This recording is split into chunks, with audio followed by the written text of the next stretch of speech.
19 horas 24 minutos, escuchamos como la flor de Selena Quintanilla. Tercer bloque, perdón, de Radio Rebel, momento de nuestro segmento literario. Para eso lo tenemos a Nacho, a Ignacio Yul, para hablar de una de las novelas distópicas por excelencia, que es del escritor estadounidense George Orwell, intitulada 1984, quizás la novela que lo llevó al éxito literario. ¿Cuál es el contexto en que se desarrolla la historia de 1984 y qué característica tiene la sociedad gobernada por el Gran Hermano, Ignacio? Bueno, esta historia está en un futuro donde el Estado controla todo. O sea, tipo, controla el líder, que es el Gran Hermano, vigila a todas las personas. Seguí, por favor, seguí. Controla a todas las personas mediante cámaras y micrófonos. Bien. Tenemos que decir que esta novela está ambientada en 1984, pero fue publicada en 1949. Sí. ¿Sí? George Orwell muere en 1950, o sea que murió antes del año en que supuestamente está ambientada esta novela. ¿Qué representa el personaje de Winston Smith y por qué su búsqueda de la libertad y verdad resulta tan importante dentro de la novela? Bueno, Winston representa una persona común que quiere pensar por sí misma, porque él empieza a cuestionarse las mentiras del gobierno y todo eso, y quiere saber la verdad y ser libre también. Bien.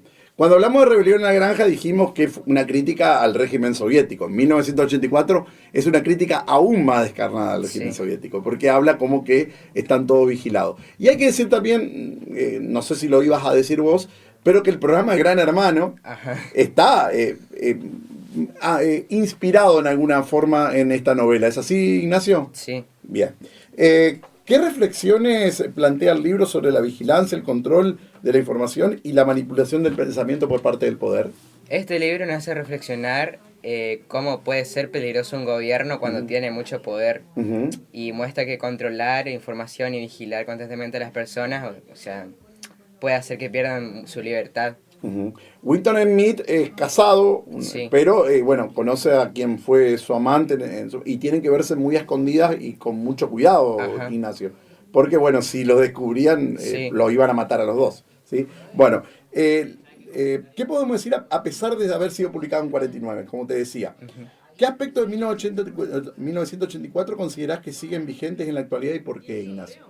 Y para mí, tipo, todo como hay cámaras de seguridad y también por las redes sociales, por ejemplo, cuando buscas algo, hablas de algo, te aparecen en el celular, o sea, las publicaciones, ¿viste? No tenemos privacidad, Ignacio. Sí. Bien. ¿Qué otra cosa? Y también, por ejemplo, que cuando usamos mucho las inteligencias artificiales y todo eso, pensamos menos, sería obvio, tipo. sí. Prácticamente el pensamiento reflexivo va a quedar extinto en cualquier momento, ¿sí? Porque todo hoy hace la IA. Ignacio, ¿lo leíste este año? Me dijiste a principios de este año. Ajá. ¿Te gustó la novela? Sí, me re gusta. Sí. Bueno, ¿leíste antes o después de Rebelión de la Granja? Después. Después de Rebelión en la Granja, sí. Sí. Es más cortito Rebelión en la Granja. ¿Y te gusta este tipo de historias distópicas así? Sí. Sí. Bueno. ¿Algo más que quisieras aportar?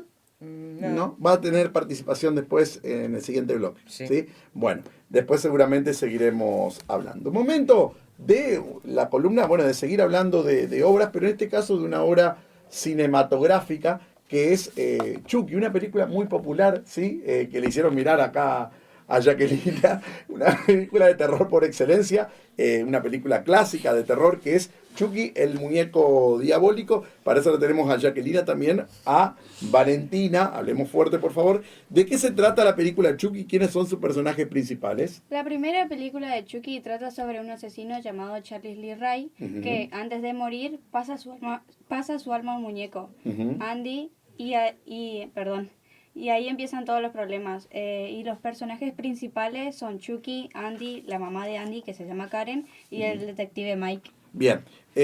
¿Cómo llega Chucky a convertirse en un muñeco con vida y qué problemas comienza a causar a lo largo de la historia? Bueno, Chucky cobra vida cuando Charlie Lee Ray utiliza un hechizo vudú para pasar su alma al muñeco, después de recibir un disparo. Luego comienza a matar personas, intentar culpar a Andy por los crímenes y buscar transferir su alma al cuerpo del niño para volver a ser humano. Bien, continuamos entonces, justo estaba traspapelado un poquito. ¿Qué escenas o momentos de la película les parecen las más interesantes o sorprendentes, chicas? A mí lo que más me llamó la atención fue cuando se descubre que Chucky realmente estaba vivo y empieza a hablar. Bien. Y también me parecieron muy impactantes las escenas en las que se intenta engañar, Chucky intenta engañar a todos para que no descubran la verdad. Ah, bien. Bueno, ¿y por qué creen que Chucky se convirtió en uno de los personajes más famosos del cine de terror y hoy sigue siendo recordado? Porque combina el miedo con el humor negro. Tiene una personalidad muy marcada y la idea de un muñeco asesino es original e inquietante.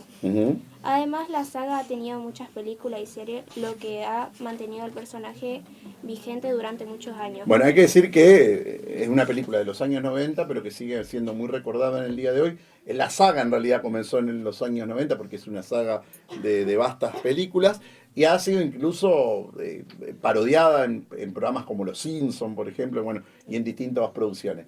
¿Les dio miedo? ¿Les dio risa? ¿Qué sintieron cuando la vieron? No.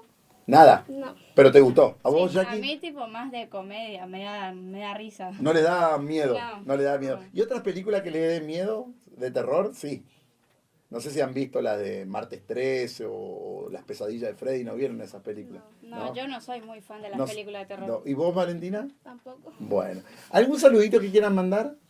Un saludito para Jose, para un amigo que se llama Wilson Bien. y para Maya Carbonell. Muy bien, un saludo también para todas. ¿Vos, Jacqueline? ¿Algún saludito? No tengo saludos. Bueno, no tenés saludo para mandar. Bueno, muchas gracias, chicas. Hoy se cumplen 40 años de la consagración argentina en el Mundial de México 86. Fíjense si no es un día muy especial para los argentinos. 40 años, ni más ni menos. Qué viejo que estamos. Yo me acuerdo todavía cuando salimos campeones del mundo en México 1986. Para hablar de esto la tenemos a Ornella. A ver, Ornella, ¿qué expectativas previas despertaba la selección argentina en cuanto a la prensa y la opinión pública?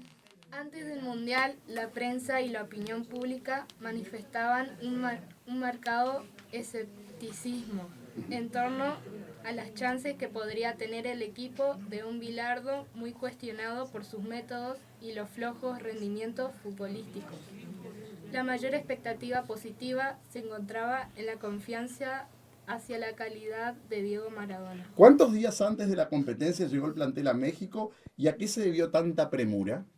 El plantel llegó aproximadamente 40 días antes para aclimatarse a la altitud y condiciones climáticas, especialmente en Ciudad de México. ¿Qué ocurrió con Daniel Alberto Pasarela en los días previos al debut?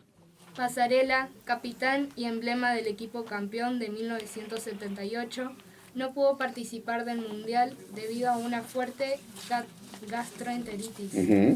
Esta enfermedad, común en la zona tras el gran terremoto de 1985 en México, lo debilitó y le impidió recuperarse a tiempo, quedando fuera de la competencia.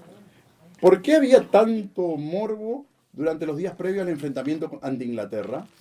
Por el contexto político tras la Guerra de Malvinas, en 1982, existía una fuerte tensión entre ambos países que se reflejó en los noticieros del mundo durante la semana anterior al cruce y en el propio partido. Bien, ¿qué podemos decir?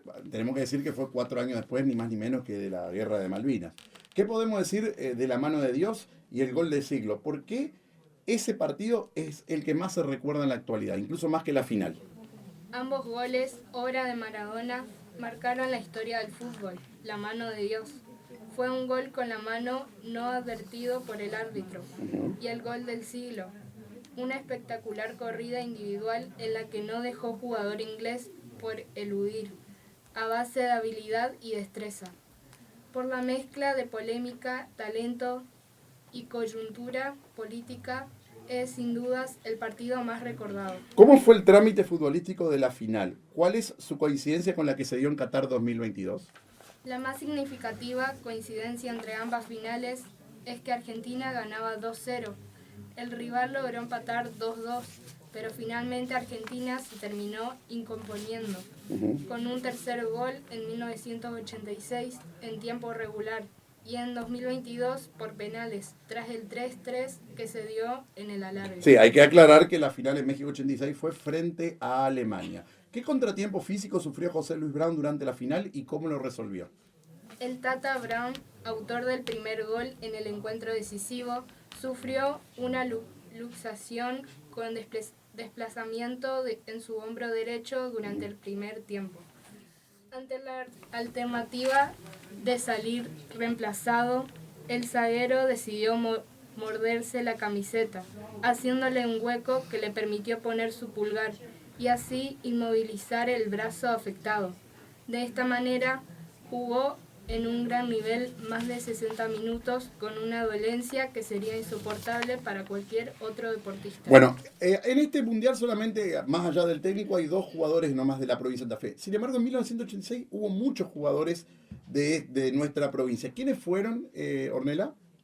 Un total de 8 integrantes de nuestra provincia conformaron la plantilla campeona.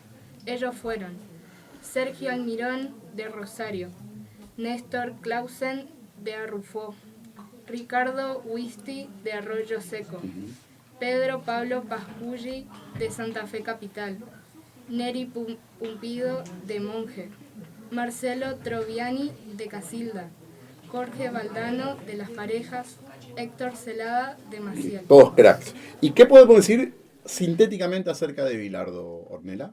Carlos Salvador Bilardo, médico, ginecólogo de profesión y multicampeón con Estudiantes de La Plata en su época de jugador, fue un director técnico clave reconocido por su liderazgo y táctica rigurosa, la que potenció el talento del equipo y particularmente de Diego Armando Maradona. Bien, me imagino que vos viviste el de Qatar 2022, Ornella, ¿es así o no? Sí. ¿Y tenés mucha expectativa para este año o no? Y no sé, ¿Pero te ilusionás con ser campeón o ya como que viviste salir campeón y ya te conformás con eso? y para mí puede ser que podamos salir campeones de nuevo, pero ya me conformo con el de 2022. Bueno, pero estaría bueno también salir campeón este año, ¿sí? Vamos a salir a festejar, pero la dejamos a la Julie, no la llevamos. Bueno, Orne, ¿algún saludito que quieras mandar? Para mi mamá, mi papá, que me están viendo desde mi casa, y mi hermana. Bueno, un saludo muy grande para toda la familia. Momento de nuestra segunda columna musical, artística, porque es una artista integral. Hacemos referencia a Madonna. Para eso está Virginia. ¿Cómo fueron los comienzos de Madonna y qué desafío tuvo que enfrentar antes de convertirse en una estrella mundial, Virginia? Bueno, Madonna llegó a Nueva York en 1978 desde Michigan con solo $35 en el bolsillo. ¿Y ahora cuánto tiene? Y su sueño era ser bailarina. Bueno, pasó por mucha malaria al principio, tuvo que trabajar en lugares donde vendían comida y después vivió en departamentos precarios y sufrió hostilidad de una gran ciudad. Sí, claro. Pero después se dio cuenta que lo suyo era la música, entonces aprendió a tocar la guitarra y la batería y se unió a una banda de rock que se llamaba Breakfast Club. El club de la comida rápida. ¿Sí? Sí. Bueno, o de la comida de esa comida rápida que vos por ahí comés en algunos lados. Es mucho, en Estados Unidos se acostumbra mucho a eso. ¿Qué discos, canciones o etapas de su carrera considerás que marcaron un antes y un después en la música pop? Hay que recordar que es la reina del pop. Sí. Hay 3 discos que son fundamentales en su carrera. El primero es Like a Virgin en 1984, que fue la que la catapultó a la fama mundial. Y en ese disco había canciones como Material Girl, que demostró que el pop era bailable y todo eso con esa canción. El segundo es Like a Prayer en 1989. Temazo.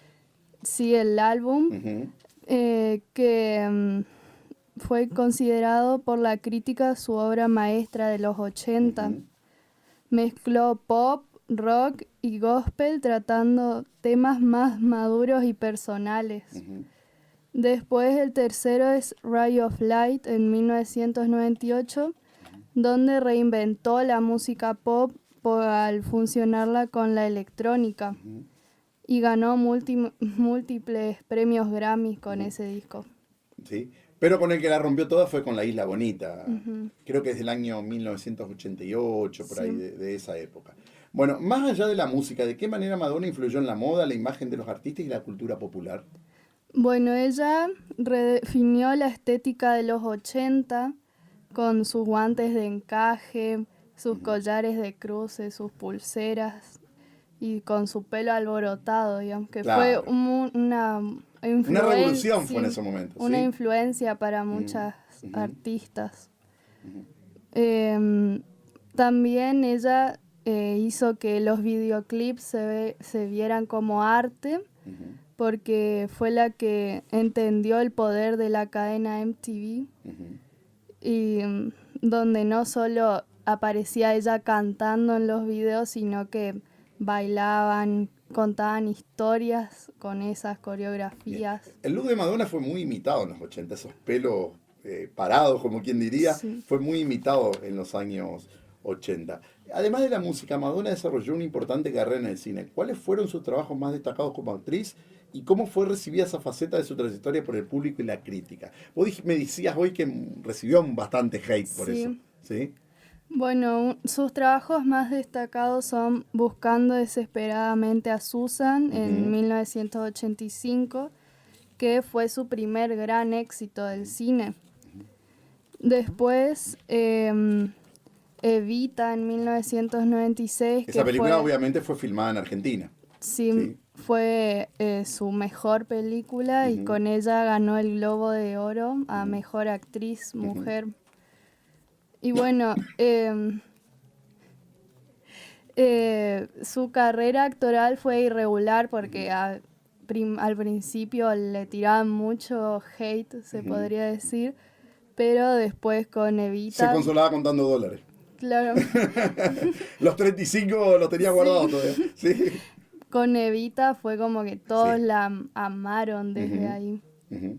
Sí, fue un desafío muy importante. Y hoy hablábamos de La Isla Bonita, que es un temazo. Sí. Ella no habla una palabra español, sin embargo, la interpretación del español que hace en esa versión es impecable, Virginia. Sí. En tu casa se escucha a tu mamá, me imagino que tu mamá habrá escuchado en su momento Madonna o escuchará. ¿Sí? ¿Qué te transmitió esa música a vos? ¿Vos te gusta? ¿Sí? ¿Qué temas te gustan a vos? Podemos nombrar 2 o 3. Bueno, mi favorito es Like a Prayer. Que lo vamos a escuchar a continuación. ¿Sí? También me gusta Material Girl. Sorry, perdón. Sí, disculpa, bueno. ¿Algo más que quisieras decir, Virginia? Respecto a esto, ¿no? ¿Algún saludito que quieras mandar? A mi mamá, a mi papá y a mi hermano. Bueno, un saludo. ¿Y el polaco no? ¿Se fue ya el polaco? Sí.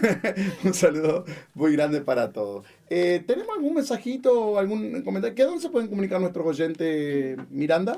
Se pueden comunicar por Radio Rebel 99.1. Bien, también tenemos un mensaje para la caja, ¿es así? Sí, el mensaje es: ¿qué mensaje te gustaría decirle a Lionel Messi por su cumpleaños? Bien. Virginia, ¿qué vamos a escuchar? ¿Qué vamos a escuchar a continuación? Like a Prayer de Madonna. Madonna, Like a Prayer. Música.